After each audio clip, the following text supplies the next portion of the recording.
রান্না করব ভেজ ডাল। তার জন্য দেখো মুগ ডালটা আগে শুকনো কড়াইতে ভেজে নিয়ে তারপর জল দিয়ে সেদ্ধ বসিয়ে দেবো। এদিকে ফুলকপি আর গাজরটা কেটে নিয়েছি, একটু ভাপাতে দিয়ে দেবো।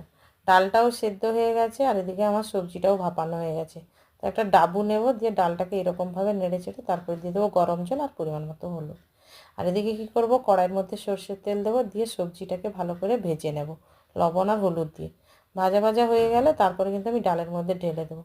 দিয়ে আবার ওই কড়াইতে আমি দিয়ে দেবো সর্ষের তেল, তেজপাতা, শুকনো লঙ্কা, গোটা জিরা ফোড়ন দিয়ে দেবো। তারপরে আমি দিয়ে দেবো আদা বাটা, কয়েকটা কিশমিশও আমি ধুয়ে রেখেছি দিয়ে দেবো। দিয়ে তারপরে কিন্তু আমি এই ডালটা ফোড়নে দিয়ে দেবো। তারপর ফুটে উঠলেই আমি দিয়ে দেবো পরিমাণ মতো চিনি, যে যেরকমভাবে মিষ্টি খেতে চায়। মুগ ডাল মানে একটু মিষ্টি লাগবে।